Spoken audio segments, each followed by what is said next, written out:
साई परमात्मने नमः। ओम साई परमात्मने नमः। ओम श्री साईनाथाय नमः। अध्याय 24वां प्रारंभ। बाबा की अनुमति और आशीर्वाद से अब हम अध्याय 24 का श्रवण करें। श्री गणेशाय नमः।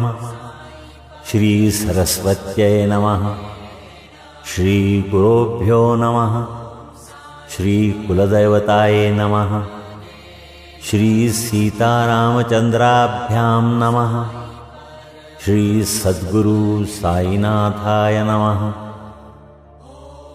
इस अध्याय में हम श्री बाबा का हास्य विनोद, चने की लीला, सुदामा की कथा, अन्ना चिंचणीकर और मौसी भाई की कथा, बाबा की भक्त परायणता, इसके बारे में श्रवण करें।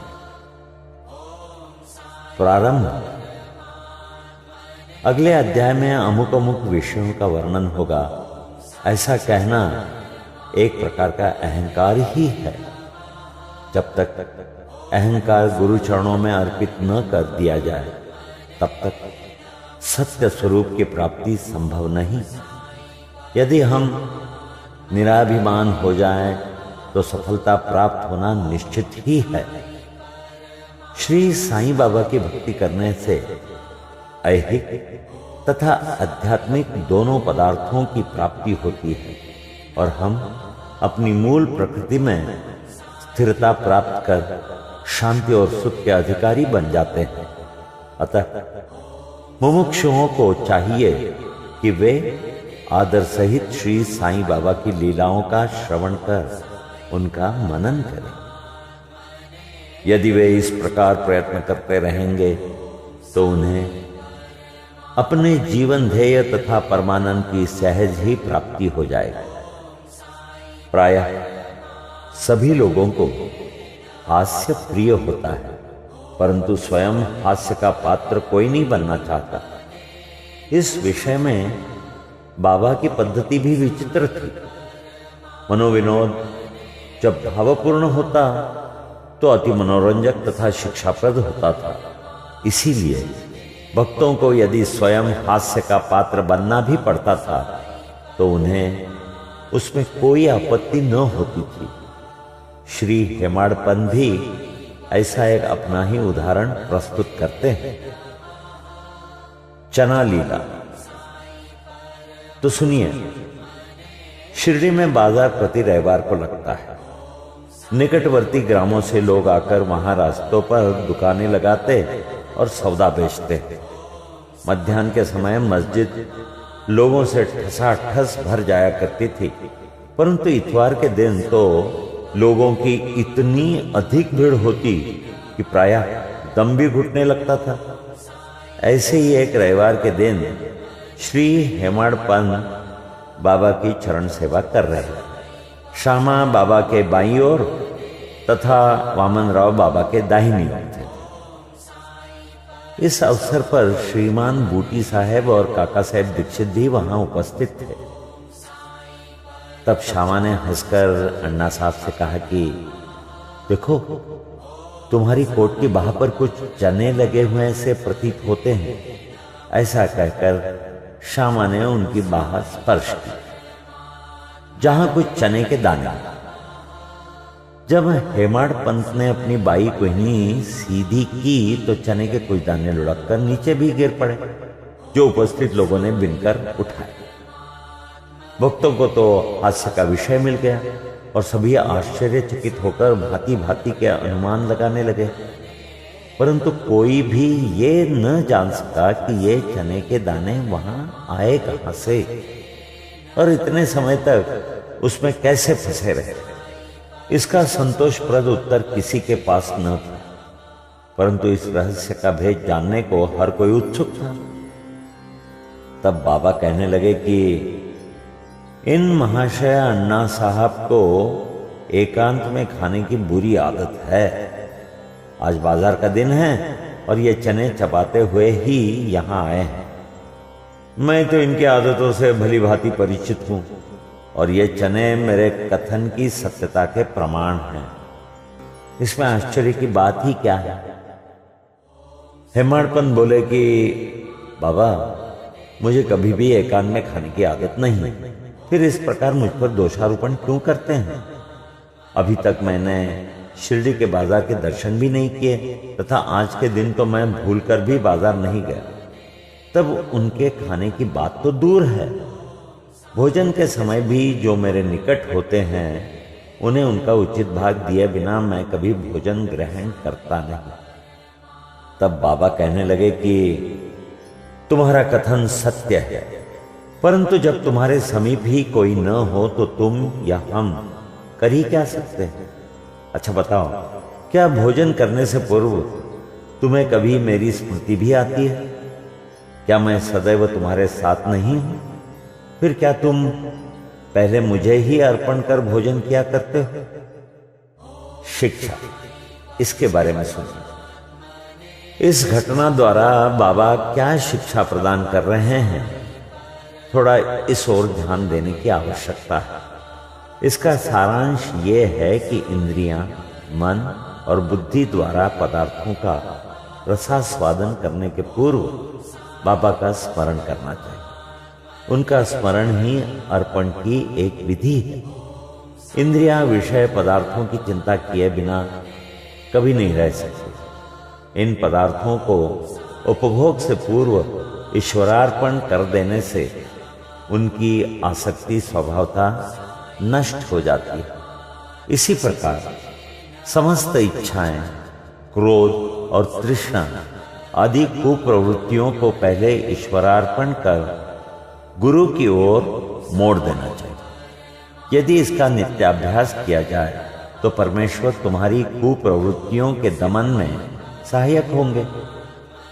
विषय के रसास्वादन के पूर्व वहां बाबा की उपस्थिति का ध्यान अवश्य रखना चाहिए।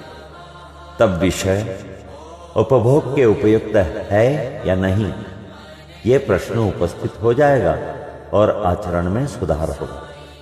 इसके फलस्वरूप गुरु प्रेम में वृद्धि होकर शुद्ध ज्ञान की प्राप्ति होगी। जब इस प्रकार ज्ञान की वृद्धि होती है तो दैहिक बुद्धि नष्ट हो चैतन्य घन में लीन हो जाती है। वस्तुतः गुरु और ईश्वर में कोई पृथकत्व नहीं है और जो उन्हें भिन्न समझता है वो निरा अज्ञानी है तथा उसे ईश्वर दर्शन होना भी दुर्लभ है।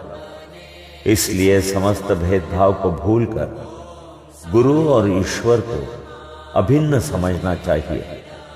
इस प्रकार गुरु सेवा करने से ईश्वर कृपा प्राप्त होना निश्चित ही है और तभी वे हमारा चित्त शुद्ध कर हमें आत्मानुभूति प्रदान करेंगे। सारांश ये है कि ईश्वर और गुरु को पहले अर्पण किए बिना हमें किसी भी इंद्रिय ग्राह्य विषय का रसास्वादन न करना चाहिए। इस प्रकार अभ्यास करने से भक्ति में उत्तरोत्तर वृद्धि होगी। फिर भी साईं बाबा की मनोहर सगुण मूर्ति सदैव आंखों के सम्मुख रहेगी, जिससे भक्ति, वैराग्य और मोक्ष की प्राप्ति शीघ्र हो जाएगी। ध्यान प्रगाढ़ होने से क्षुधा और संसार के अस्तित्व की विस्मृति हो जाएगी और सांसारिक विषयों का आकर्षण स्वतः नष्ट होकर चित्त को सुख और शांति प्राप्त होगी। अब सुनिए सुदामा की कथा। उपर्युक्त घटना का वर्णन करते करते हेमाडपंत को इसी प्रकार की सुदामा की कथा याद आई, जो ऊपर वर्णित नियमों की पुष्टि करती है। श्री कृष्ण अपने ज्येष्ठ भ्राता बलराम तथा अपने एक सहपाठी सुदामा के साथ सांदीपनी ऋषि के आश्रम में रहकर विद्याध्ययन किया करते थे। एक बार कृष्ण और बलराम लकड़ियां लाने के लिए वन गए। सांदीपनी ऋषि की पत्नी ने सुदामा को भी उसी कार्य के निमित्त वन भेजा तथा 3 विद्यार्थियों के खाने को कुछ चने भी उन्होंने सुदामा के द्वारा भेजे।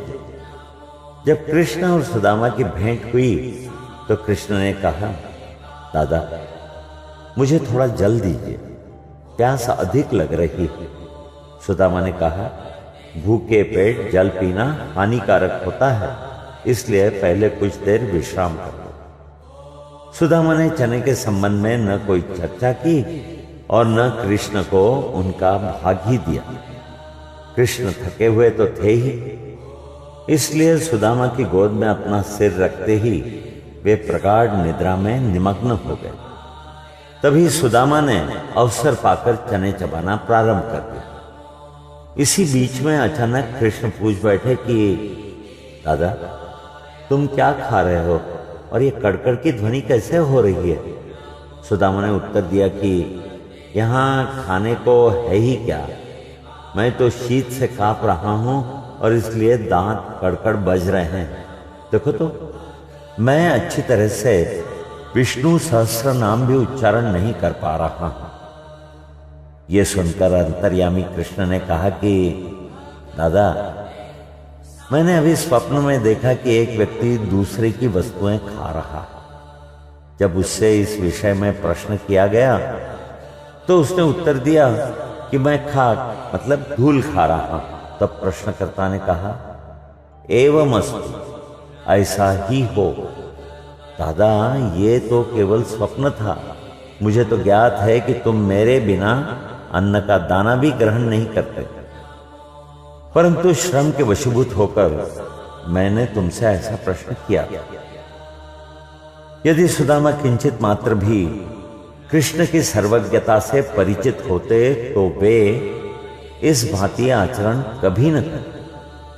श्री कृष्ण के लंगोटिया मित्र होते हुए भी सुदामा को अपना शेष जीवन दरिद्रता में व्यतीत करना पड़ा, परंतु केवल एक ही मुट्ठी रूखे चावल जो उनकी स्त्री सुशीला ने अत्यंत परिश्रम से उपार्जित किए थे, भेंट करने पर श्री कृष्ण बहुत प्रसन्न हो गए और उन्हें उसके बदले में स्वर्ण नगरी प्रदान कर दी।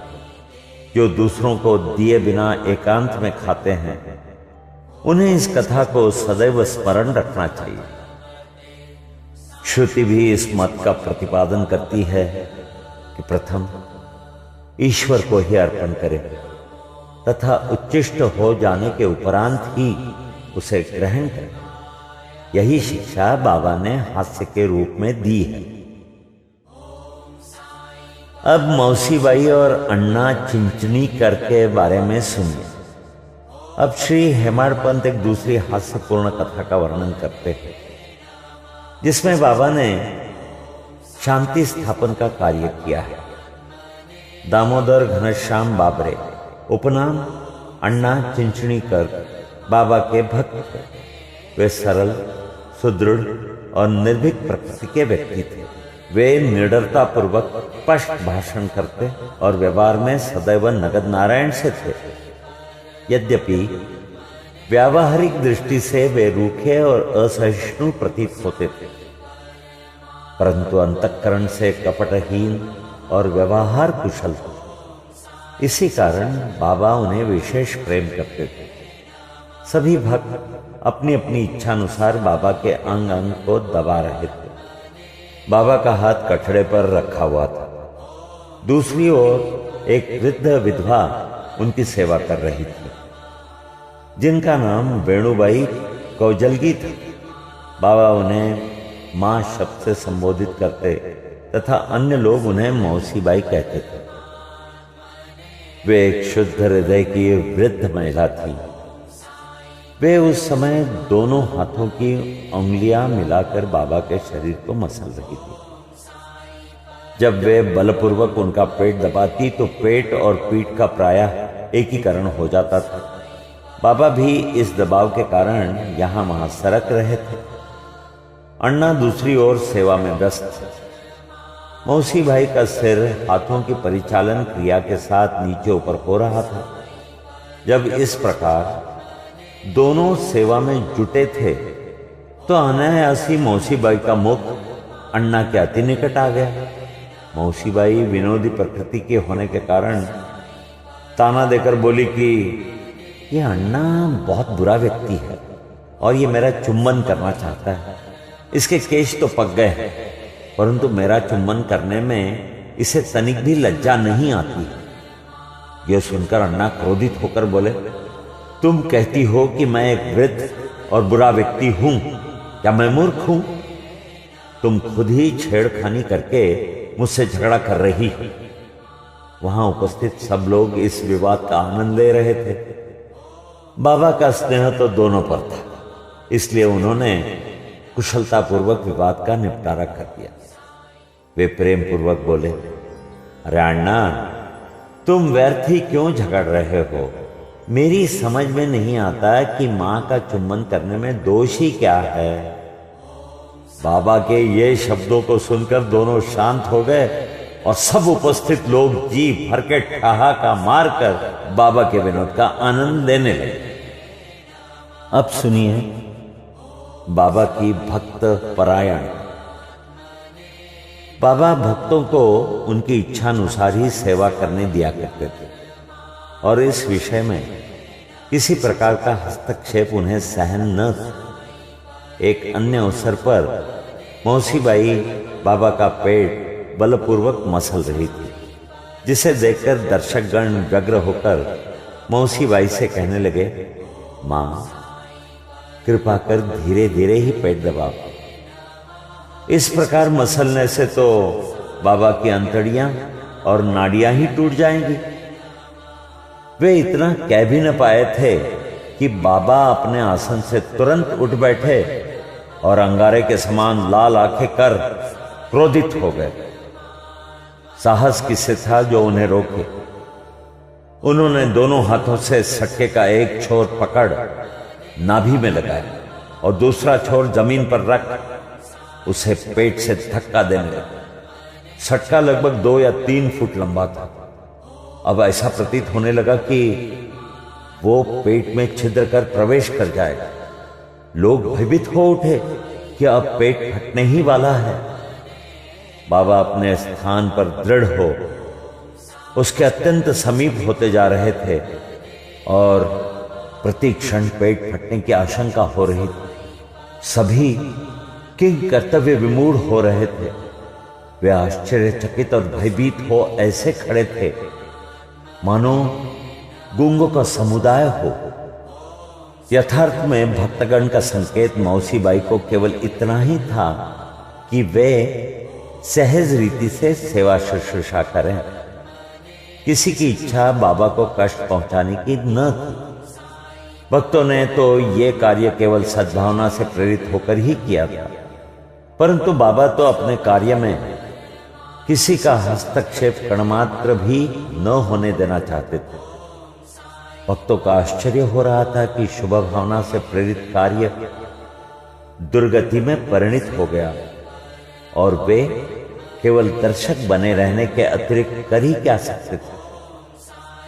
भाग्यवश बाबा का क्रोध शांत हो गया और सट्टा छोड़कर वे पुनः आसन पर विराजमान हो गए। इस घटना से भक्तों ने शिक्षा ग्रहण की कि अब दूसरों के कार्य में कभी हस्तक्षेप न करेंगे और सबको उनकी इच्छा अनुसार ही बाबा की सेवा करने देंगे। केवल बाबा ही सेवा का मूल्य आंकने में समर्थ थे। यहां अध्याय 24 समाप्त होता है। श्री सद्गुरु साईनाथार्पणमस्तु। शुभम भवतु।